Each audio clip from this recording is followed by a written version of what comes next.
Let's do this. The Cult of Hockey podcast by the faithful and for the faithful. I'm David Staples of the Edmonton Journal, and I'm here today with Bruce McCurdy. Hey, Bruce. Hey, David. How you doing tonight? Good. That was quite a game. Quite a game. Never in doubt. Well, the Oilers were by far the better team that game, Bruce. You think? Yeah, and they did in the end eke out a 5-4 win in overtime, but it was close. The grade A shots in that game, Bruce, were 31-14 for the Oilers, and the 5 alarm shots were 17-8. 17. I don't know what it's how many expected goals is that for the Oilers? It's like 8 or 9. It was crazy. How many? Natural Stat Trick had it at 5.7 to 2.7 in expected goals, and I think that was probably a bit light. I'm going to say, well, there's all these. I mean, that's a lot. You don't usually see five expected goals, and so the Oilers actually underperformed their number of expected goals, while San Jose outperformed theirs without even counting the 3 that were called back in this game by the Sharks. So anyway, this was a pretty weird game, David. Our expected goals was 9 for the Oilers in this game, Bruce. Wow. Something around 9, a little bit more than 9. Let's get at it. There's lots to talk about. 2 good things, 2 bad things, and 2 numbers. Because it was the Oilers' big win, we'll go with 2 good things each. What is your first good thing, Bruce? Oh, well, I got to go with video coach Jeremy Kupal. I think this is the 3rd time I picked him in the last 2 years. Yeah. But he had the hat trick tonight. I don't think I've ever seen a video coach with a hat trick of successful challenges on 3 different goals, 2 offside calls that were correctly overturned by the narrowest of margins. I hate the rule, but it's the rule, so you got to use it, and you got to you got to apply it just as hard as the other guys are trying to apply it on you, even as it takes what otherwise appear to be perfectly good goals on what appear to be simultaneous zone entries off the board, and that's all the rule can do. It can never fix a bad call made against the attacking team at the blue line, which is my major beef against it. It's a one-way rule. Anyway, Kupal got those 2 right, and then he got a very thin goaltender interference call that he might not have got had not San Jose gotten one earlier in the game on a fairly similar set of circumstances of a guy in the blue paint who technically was not allowing the goaltender to do his goaltender thing. So it was a little flimsy. The San Jose goal, it was not allowing Jack Campbell to let it in, which seems to be his goaltender thing as much as anything. That was a bad one, too. It was going wide. He reached out with his blocker and hit his arm and bounced inside and into the net, just like the winning goal he let up in Winnipeg in his last game, a wide shot that he redirected into his own net. Thankfully for him, Jeremy Kupal saved him for yet a 3rd time in the game on that one. And he, within the very narrow boundaries of his job description, he was a huge contributor to this win. So he's my good thing number 1. Yeah, he was. That was just bizarre how many goals were being called back. And the offside thing it's hard to take. It is. I hate the rule. I don't like it either. It should be, I don't know. I think the game would be better off without it, even though the Oilers benefited there. And those were technically offside plays. They were pretty darn close, both of them. Bruce, my good thing, I'll go with Darnell Nurse as the good thing. He had a high event game. Yep. He made major contributions to 5 grade A shots and major mistakes on 4 against. So I got a cat squeezing in the room here. So that was a big, a typical Darnell Nurse night in a typical Darnell Nurse season. But he comes through, he scored the winning goal. Nice to see him flying up the ice like that at the end of the game and just pounding that in. He really picked the corner on that shot. It was just a fantastic play, a fantastic goal by Darnell Nurse to win the game. And it couldn't happen to, in some ways, a more deserving player. He gets a lot of criticism. So it's nice when something really good like that happens for Mm-hmm. Nurse, because it kind of electrifies people in a positive way. These events, where you score in overtime or you cause a goal against in overtime, they can be kind of like seared into the memory of Oilers fans. They take on of any fans. It's just normal for this to happen, these big moments, and it's great for him to come up big in a big moment, because it doesn't always happen. He's not a huge point scorer, and he's more often on the bad end of it because he's defending against the best players in the NHL night in, night out, most of the Mm-hmm. game, and he's often beat by those players, which is expected. That's going to happen if you're up against these guys. But great game from Darnell Nurse tonight, I thought, overall, Bruce. And he's now got 71 games, 36 points. Last That's year, normal Bruce, for him. plus 19. 0.5 points per game. Yeah, last year, Bruce gets okay. Mm-hmm. This year, 71 games, 36 points, 19 plus minus. This year, 71 or last year, 71 games, 35 points, and 18 plus minus. He's at the exact same numbers as last year. And in the How about the last year before, Dave? last few years, he's had one big year where he got 36 points in 56 games. Mm-hmm. Okay, Plus. we'll go back to 2018-19, 41 points in 82 games. Mm-hmm. Next year, 33 points in 71 games. Next year, 36 points in 56 games. That was his contract year, I believe. Right. That's The contract year would have been the next year, but he signed a whole year early he signed a year early because after that big year where he really had the unreal shooting percentage. He scored 16 goals that year, by far a career high. the owners wanted to lock him up. It was a good idea to lock him up. That's what you do with good. That's what you do with number one D-man on your team. So he's really consistent. Mm-hmm. Do I wish that he was made slightly better decisions now and then on defense? Yes, I do. I really do. And Mm-hmm. sometimes he joins the rush sometimes when he shouldn't, and he doesn't shut down guys when you think he should. But he is a solid number one D man on the Edmonton Oilers, and he showed that tonight. Although some people are saying Ekholm's the number one D man now, I'm not so sure. I want to see when Ekholm faced the steady diet of the toughest competition. I still Mm-hmm. think it's Nurse and Ceci who get the lion's share of that. Yep. From what I haven't looked at the numbers or anything, but that's what I'm noticing. They're always out there against the toughest guys. So good for Darnell Nurse. Bruce, your second No, good just thing. the guy you want to see flying in on a breakaway on his 29th shift of the game. Hey, defenseman. Still going like that all the way to the end. So you got to respect that at least. Yeah, And choo-choo, big train. and he managed to find a hole in James Reimer, which was more than the big shooters could do. So anyway, that was Yes. yeah. Anyway, it was as good a way as any to end this game, in which the last 5 goals were scored by defensemen who were all 3 stars. Imagine that 5-4 game with 84 shots. And what'd you say? 1,000 grade A scoring chances, and the 3 stars were all D men. Yeah. Well, you're going to get into Ekholm here. Those were I am, yeah. That's my second good thing is Matthias Ekholm, and a lot of good things that he did. But I'll just focus on the 2 tying goals that he scored at times when Oilers really needed him, where he emerged from the back end and suddenly was right in front of the net to receive a great pass from Leon Draisaitl in the first instance, Connor McDavid in the second. And the first, he took the puck over onto his backhand side and managed to just find a tiny hole above Reimer's pad and below his glove, just squeeze it through to tie it at 3-3. At the time, the game was really going sideways for Edmonton. And then in the third period, with the score 4-3 for the whole period, and Edmonton sort of just running into walls and posts. And Oilers hit 4 posts in the third period in overtime.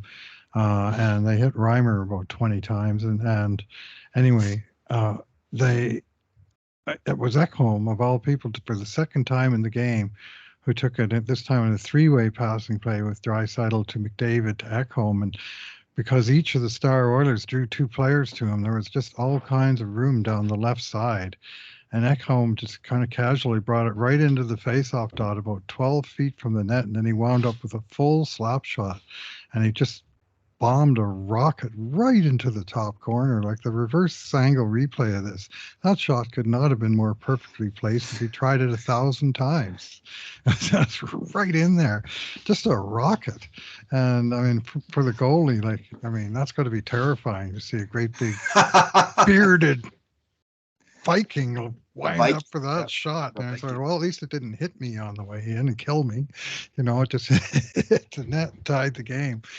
And I thought he was pretty strong throughout. I mean, this was a chaotic game, and they all were on the wrong side of the puck once or twice, or more in some cases. But it was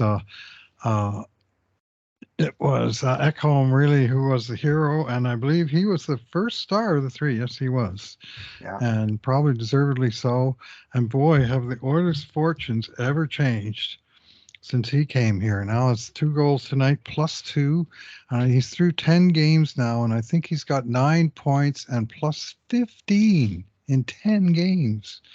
And I mean, you say what you want to about plus minus. This is mostly even strength stuff that he's been doing. It's not like he's been piling in empty net goals and shorties and, getting kind of the borderline ones that, that aren't sort of even competition. It's mostly been 5-on-5.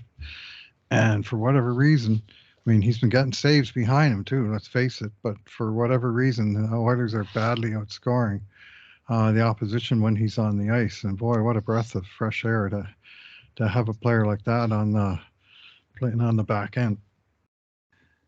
Indeed, Bruce. Indeed. Ragnar Lothbrok, the Viking, come to life. He is a good hockey player. And it reminds me, just people don't like to hear this, but it reminds me how valuable Duncan Keith was to the Oilers last year. Mm-hmm. He really settled down Bouchard last year, and he started. Evan Bouchard looked a lot better. Oh, has he ever? Looked like a player transformed by the end of the year with Duncan Keith, and by the playoffs, Bouchard was just playing solid hockey, two-way hockey, and we're seeing it again. It's happening again, and the good news is that Ekholm's not right at the end of his career. He's not 38 or 39, whatever Keith was at the end there. He's 33. 3 years on it, 3 more years on his contract. And for a defenseman, I think it's a reasonable bet he's going to be okay unless he gets injured. So, and they all, lots of players get injured, so that wouldn't be unusual. But he's a tough guy. He tends to stay healthy, and he's playing great hockey. And he's lifted up the game of Evan Bouchard, and it was exactly the player the Oilers needed. Way to go, Ken Holland. That was a hell of a trade. That was a fantastic trade. I ran a poll, Bruce, actually on the weekend. What grade would you give Ken Holland? A, B, C, D, or F? And more than 90% of the almost 2,000 people who voted in that poll, 90% of them gave him an A or a B. I think it was about 35% gave him an A, and the others gave him B to add up to 90, 91%, something like that. So Ken Holland's riding pretty high right now. Now, of course, if the Oilers go out in the first round, that he could still get moved out. Like that's a distinct possibility. He can turn to an F in a real hurry. It sure can. So what does it mean? Like I said this in the post, it doesn't mean anything, because what matters to the Oilers is what happens in the postseason. So nonetheless, that was a hell of a trade, and the Bjugstad trade's not looking that bad right now in this very moment either. Ooh. Okay, my second good thing, Bruce, tonight will be Kyler Yamamoto. Kyler Yamamoto, Bruce, who was made major contributions to 9 grade A shots this game. 9 grade A shots So early in the second period, Ekholm, I think he puts it at net. I don't know if it went on net. I can't remember. Anyway, McDavid gets the rebound, comes around the net, puts it out front, and there's Yamamoto to slam it home. Nugent Hopkins making some trouble in the crease, and Yamamoto just really quick, gets off that shot, and he gets a goal. A very nice play from Kyler Yamamoto. That line with McDavid and Yamamoto and Nuge, I like that. That seemed to They were quick out there, that line, Mm-hmm. Yeah. and kind of a quickness that maybe you don't always see from the Oilers. Yamamoto almost scored again in the third period. There was a rush up the ice, and he kind of got tripped up, and he went towards the net, and the puck Kind of. went off him and almost went in there. Threw the goalie and off the post. Indeed. In overtime, he Nugent Hopkins set him up in the slot for nice attempt on net, which Reimer poke checked. Great play. Not great play by Reimer. It was his second very memorable poke check of the game. Although the first poke check was more of a body check, shall we say, where Nugent Hopkins was right in there and had successfully deked Reimer and was about to score when Reimer reached out his arms and grabbed Nuge and wouldn't let him, Spun him you around. shall not pass. And Mm-hmm. Nuge did not. And Didn't shoot either. it was the most astounding play where he not only did Reimer make the play, but he didn't get penalized on it. So Mm-hmm. anyway, back to Yamamoto. He was integral in the winning goal. And Nuge makes a nice play in the corner, and Yamamoto puts it up right away, just slams that puck up to Darnell Nurse, who breaks in. So he was in on a couple goals. He was all over the grade A shots on net. Let me just see if he made any mistakes on grade, and he didn't make not one mistake on a grade A shot against. So that's at least a great game for Yamamoto, Yeah. if not better than a Yeah. fantastic performance from him. And again, another player. This is the way it goes in Edmonton. And when you're banged up and injured sometimes and not playing well, you get a lot of criticism. And I criticized Yamamoto last week. I Mm-hmm. was saying that Yamamoto should be on the list of players who should be considered to be held out of a game if push comes to shove. And I meant it because he hasn't been playing well. But suddenly he's looking like his old self again. And tonight was the best example of that we've seen, which is great news for the Oilers. This is he can be a good complementary top six player. He has been in the past, and it was great if he could be healthy for the playoffs and be this player for the Edmonton Oilers in these coming playoffs because they're going to need him. They're going to need him to come through, just like they're going to need Evander Kane to come through and Heim. Like to win the Stanley Cup, they're going to need all of their players to make timely contributions. So great to see Yamamoto do so tonight. Scored his 10th goal and his 10th assist in this game. There you go. Which, I mean, you're thinking, well, that's not very good, but he's, I think, the 10th different Oiler forward who's in double digits now. And he's done that in 47 games. So basically, he's about 2 goals and 2 assists off the pace he scored last year when he had 20 and 21 in 81 games. And he was, every fourth game he'd score a goal, and every other fourth game he'd score an assist. And just, and this year he had a long stretch early in the season where he was playing hurt and he was not effective at all. And probably if you just counted the other games, he'd be pretty much on last year's pace. So I personally was hoping to outstrip last year's pace and get up to 25 goals and maybe a like number of assists. But he's showing signs of coming around, and the Oilers need him. They need everyone. That's the nature of the team. As for that holding penalty on Reimer, where he tackled Nuge, I saw it as a good penalty by Reimer, the kind of one where you say, well, the guy took a penalty, but he saved a goal because that one was going in the net. And when somehow the refs did not see that big white glove grab those dark blue hockey pants, when every fan in the building saw it, just makes you shake your head. They did see the puck over glass, so I got to give them that. They called the puck over glass. That was a good call. Yeah. Okay, are we on to our bad things, Bruce? I think we are. What is your bad? Yeah. I got to go with Evander Kane. I thought he had a horrible game. Oh, did he ever? There's no other way to put it, David. I mean, I'll give you his numbers for starters. No goals, no assists, -3, 2 penalties, 2 shots on net, and 3 giveaways, the most on the team in the giveaways department. On the grade A shot front, we credit him with one. It was a really good shot that he had early in the third period. He got sent in and he nearly scored. That was a good save by Reimer. 5-alarm shot. 6 against, 1 for, 6 against for a winger, which is the most offensive player on the team, and 3 of the 6 against resulted in goals, and some of them were horrible. Like the back check, the so-called back check on the Carlson goal, where he just, he just sort of, oh, well, I guess I have to skate back toward my own net now. And, you'd think it was sort of 40 minutes into a practice, and he was just floating down the ice at no speed at all and made really no effort at all, right? Yeah, Yeah. and Hyman. And And Hyman. Hyman was almost as bad. Kane And should have yeah, been the lead dog on there. And but I say that word, I mean, you'd like to see a dogged back check. Kane dogged it, one syllable on this back check. It just was not good at all. I was very impressed with this effort. And I'm deciding between a 1 and a 2. Like, it was that bad of a game for Kane. And he had a good game on Saturday. He had a horrible game tonight. yeah, I'd probably go with 2, but one's I like Got the giving one out the good ones scoring. He that. did draw one San Jose penalty to Yeah, offset one of the 2 that he took.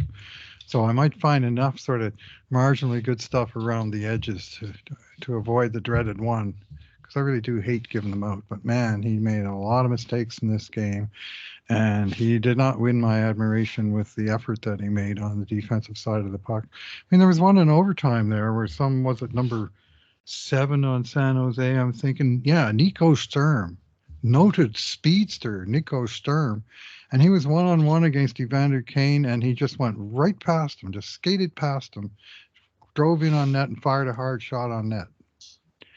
why is And Kane out there over time? Like, I he's had couldn't such a believe he bad was out game. there. They had him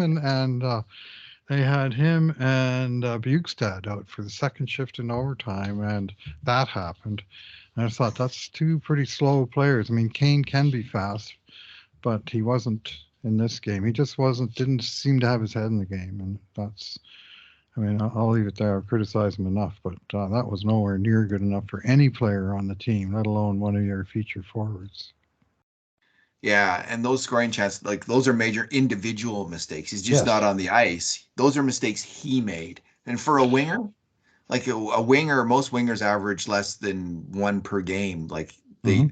it's so if you made 2 in a game, like you've had a bad game for a winger. You make 6, and 3 of them end up in your own net. Hmm. Oh man. Yeah. Whew. Bruce, my bad thing. Um, It's Jack Campbell. And it's mainly the way he started the game, because he did, as the game went along, like there was 14 grade A shots and 8 5-alarm shots, and he made some big saves in overtime and down the stretch of the game. Like there was a couple, 6 minutes left. There was one flurry in front of the net, although Cece kind of saved the second one, I should say. So, but actually he got a piece of the second one too. It would have gone in, but he got a piece of that. With 6 minutes left, there was a chance right in tight. So he made some big saves in overtime. One really good We one. have 3 grade A shots in overtime for San Jose, so he stopped all of those. But man, he just doesn't look right. Like, and at the start of the game, Bruce, he just was so the first goal that was called back was not a grade A shot. It was a B shot, and he let it in. And then on San Jose's first goal that counted, he kicked out this massive rebound right into the slot. Um, he just he you can't have that. You really can't. Hmm. And he's putting in we went through the decade of darkness. We saw a Hmm. lot of rancid goaltending. We saw a ton of it. But he's kind of in that category of decade of darkness, like goaltending, kind of the level that we saw from Nikolai Habibulin or Scrivens comes to mind, or Cam Talbot in his worst season, his last season with the Oilers, Devin Dubnik's worst last season with the Oilers. He's not yet in Jeff Durant Delorier territory. Or as bad as Ilya Brizgalov was in his one season here. Those 2 guys set the standard. But he is giving us decade of darkness like goaltending in a year when the Oilers can win the Stanley Cup if they get at least, just slightly above average goaltending. I think they can win the cup. If they get a well above average goaltending, then they're really going to have a good chance at it. But he's not even close, and it's worrisome because they may need him in a playoff game. They may need him, to if Skinner's had a couple tough games in a row, they might need to put him in. But why would you? I mean, I guess it just comes back to the question, like, should they call up another goalie? Should use one of their call-ups on one of their, I don't know, I haven't followed the Condors that closely this year. Should they call up Rodrigue, or should they call up Pickard? Is it Calvin Pickard? Pickard, yeah. Pickard. Yeah, he's playing better than Campbell is. I mean, Campbell's now at least 6 games in a row with 4 goals against.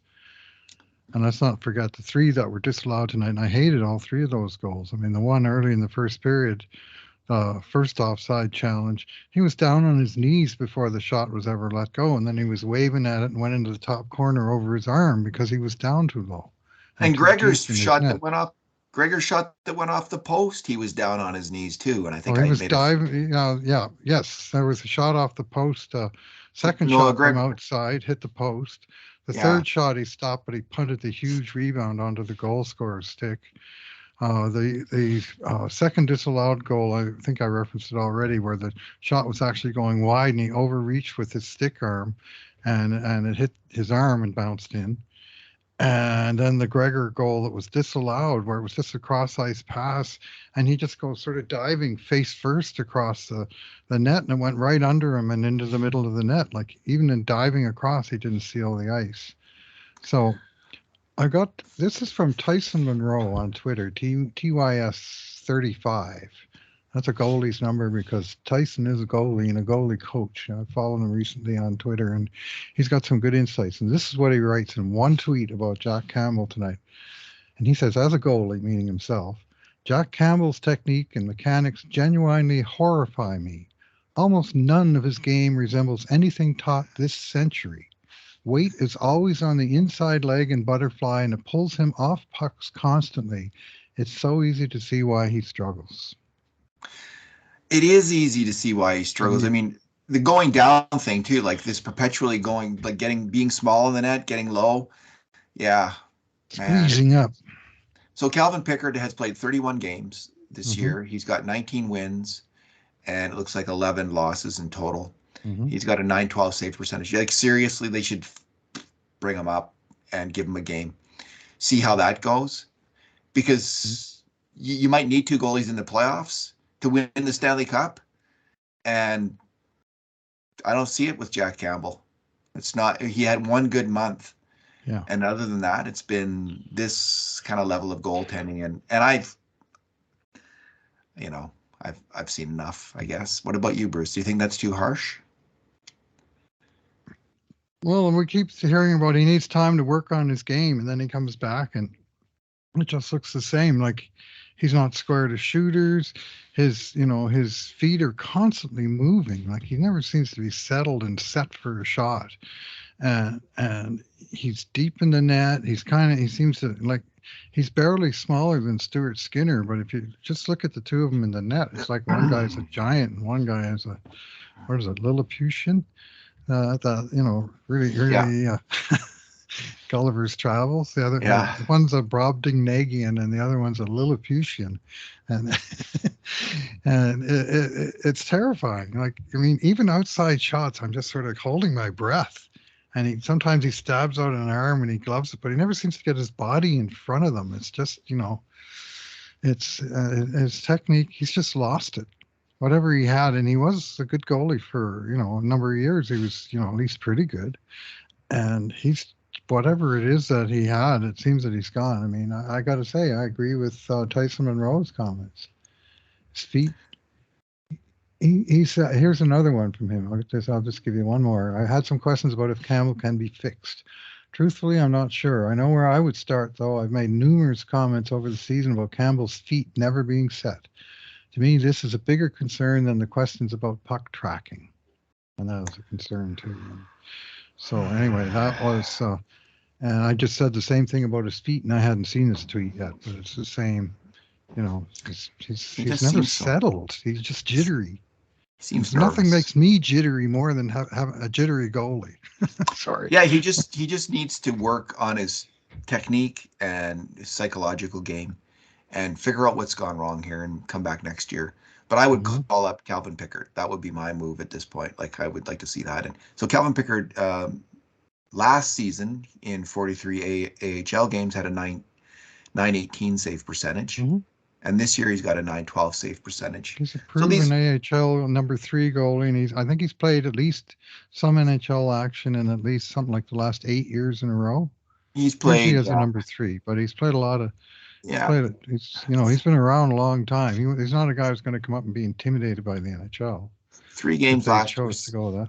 3 games last year, 6 years the year before, 3 years, 3 games the year before that, 6 games the year before that, 11 games, 17 games actually the year before. 50 or something one year. He's played 116 NHL games and he has a 903 save percentage in those games.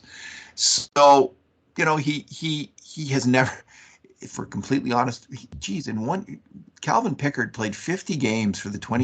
2016-17 Colorado Avalanche and 904 save percentage. He's had one. He had in 2015-16 for the Avs 20 games and a 922 save percentage. He's had low save percentages consistently every time he's been called up to the NHL. He has not gotten it done, Calvin Pickard. Mhm. So, and in this would be in like 1, 2, 3, 4, 5 seasons in a row. It's like 863, 892, 797, 874, Mhm. 875. These are not promising save percentages from him. Nonetheless, at the HL level, he has been getting it done the last 2 years and in previous years. So, I mean, it's just give him a game. That's what I would say. Just give him a game. Um, looks like the Oilers are going to make the playoffs quite handily here, and down the stretch, see how he does, because it'd be nice to know that maybe in the playoffs he could hold the fort for 1 or 2 games. I mean, it's going to be Skinner or nobody, obviously, I think, in the playoffs at this point. But it's nice to have a plan B, because I don't think Campbell is a very good, solid plan B right now.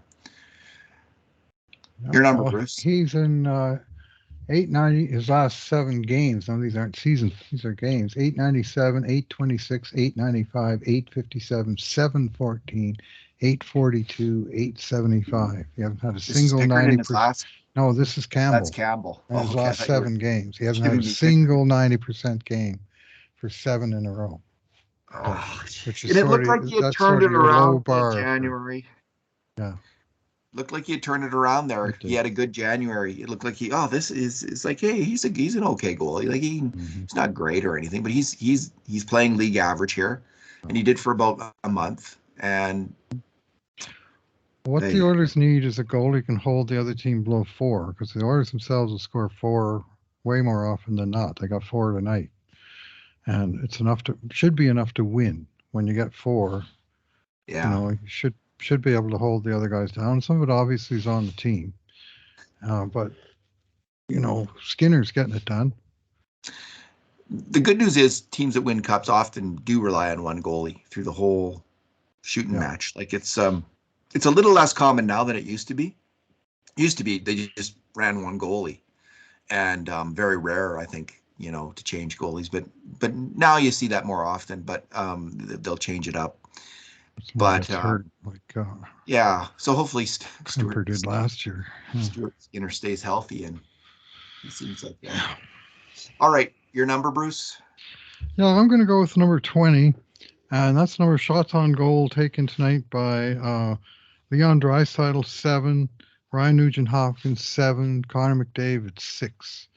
Edmonton's 3 big scorer, and you can add in Zach Hyman's 4 if you care to. Anyway, all those guys were peppering shots on uh, the James Reimer, and not one of those shots went in. That it's not like they weren't playing okay, or they weren't generating good chances. I mean, Reimer made two sensational stops off of Draisaitl in that late power play. One, he got his glove on, and Jack Michael said he missed the net, but he in fact did not miss the net. It was fantastic glove save off of classic Draisaitl executioner's shot that deflected it up and over the crossbar.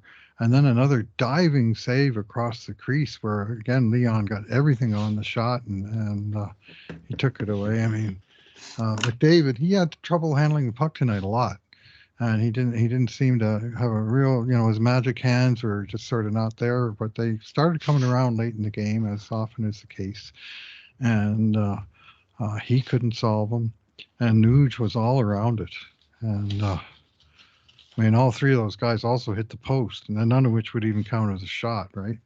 So they were just all around it, and they couldn't get her done. But that's what you had Matthias Ekholm and Darnell Nurse on the team for, I guess, eh? And Nick Bukestad to look after the actual goal scoring when the snipers go cold.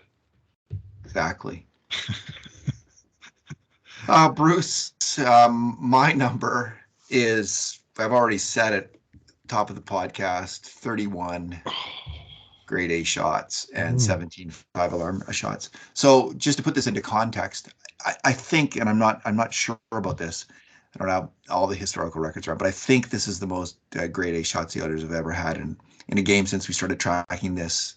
We started tracking grade A shots about eight years ago. We used to track just scoring chance shots, which we included grade B shots. We've done that since 2010-11.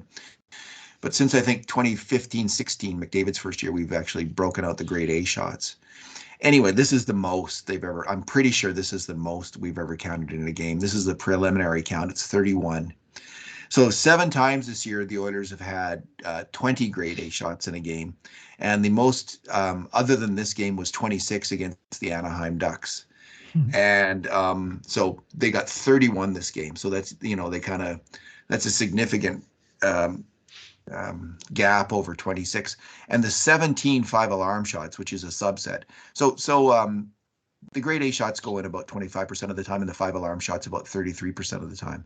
So they had 17 of those this game, and only once before in one game did they have 15 this year.